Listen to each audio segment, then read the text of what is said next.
Unidad 4. Análisis del endeudamiento.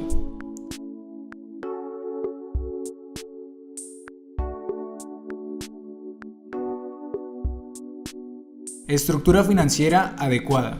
Conocer la estructura financiera de una empresa del sector salud es clave para la permanencia en el mercado, generando la rentabilidad que esperan los bancos y los socios. Esto es posible cuando se logra eficientemente en el manejo de sus activos y una financiación adecuada que permita acceso al crédito a costos razonables, alejados de la tasa de usura.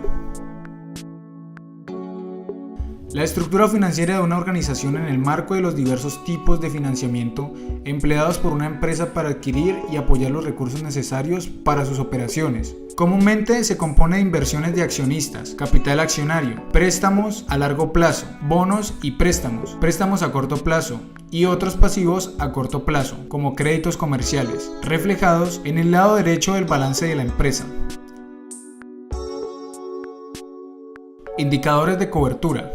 Las razones de cobertura miden la capacidad de la empresa para cubrir sus obligaciones o determinados cargos que puedan comprometer la salud financiera de la empresa. Entre los indicadores a utilizar tenemos cobertura total del pasivo, CTP. Determina la capacidad que tiene la empresa para cubrir el costo financiero de sus pasivos, intereses y el abono del capital de sus deudas, y se determina dividiendo la utilidad antes de impuesto e intereses entre los intereses y abonos a capital del pasivo. CTP igual ganancias antes de intereses e impuestos, intereses más abonos al pasivo principal. Razón de cobertura total, CT.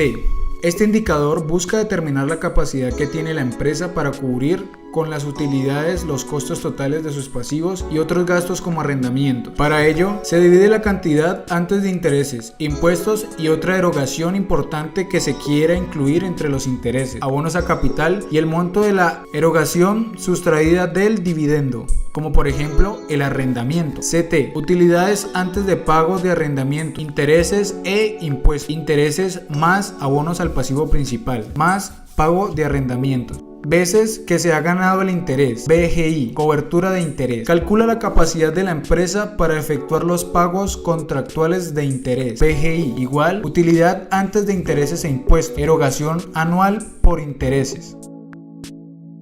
Cobertura para gastos fijos, CGF. La capacidad de la firma para asumir su carga de costos fijos es clave para visualizar su capacidad de supervivencia y también su capacidad de endeudamiento. Se calcula dividiendo en margen bruto por los gastos fijos. El margen bruto es la única posibilidad que tiene la firma para responder por sus costos fijos y por cualquier carga adicional de gastos, como por ejemplo los financieros. CGF igual utilidad bruta, gastos fijos. Carga financiera, CF.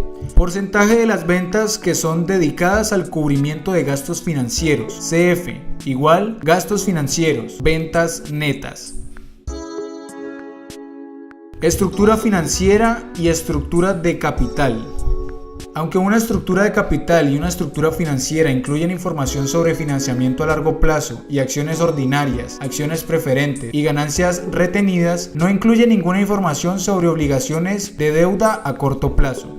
Una estructura financiera incluye obligaciones tanto a largo como a corto plazo en su cálculo. En este sentido, la estructura de capital puede ser vista como un subconjunto de la estructura financiera más orientada al análisis a largo plazo, mientras que la estructura financiera proporciona información más confiable sobre las circunstancias actuales del negocio. El costo del endeudamiento. El costo del capital es la tasa de rendimiento que debe obtener las empresas del sector salud sobre sus inversiones para que su valor en el mercado permanezca inalterado, teniendo en cuenta que este costo es también la tasa de descuento de las utilidades empresariales futuras. Por ello, el administrador en salud debe preverse de las herramientas necesarias para tomar las óptimas decisiones sobre las inversiones a realizar y que más le convengan a la organización. Como la mayoría de las empresas pagan en concepto de intereses sobre la deuda, son deducibles de la base imponible del impuesto que grava la renta de las sociedades, impuesto a las ganancias. A las empresas que obtienen beneficios, el hecho del endeudamiento les supone un ahorro de impuestos, lo que indirectamente se traduce en un abaratamiento del coste del crédito, al igual que ocurre con la inflación, que también abarata el coste del crédito, en virtud del principio normalista consagrado por el derecho de obligaciones. Al analizarse el costo de capital, se tiene como premisa base que las fuentes específicas del capital para la empresa, estas deben ser de largo plazo, pues son las que otorgan un financiamiento permanente para las inversiones. Las fuentes de fondos a largo plazo son el endeudamiento a largo plazo, las acciones preferentes, las acciones comunes y las utilidades retenidas. Rentabilidad esperada y nivel de endeudamiento. Una de las formas de mirar la productividad de una empresa es a través de la rentabilidad generada por los activos, desde la óptica de largo plazo, donde lo importante es garantizar la permanencia y el crecimiento. La rentabilidad se constituye en uno de los factores más importantes a tener en cuenta. La rentabilidad del activo, antes de reducir intereses e impuestos, es uno de los indicadores fundamentales para medir la gestión empresarial, debido a que el análisis permite lograr una visión de todos esos factores que inciden en la productividad de la empresa. Para calcular la rentabilidad de los activos operacionales, se deben tener en cuenta solo aquellos activos que contribuyen a la razón de ser de la empresa, es decir, excluyendo los llamados otros activos, según su valor de mercado y no su valor contable.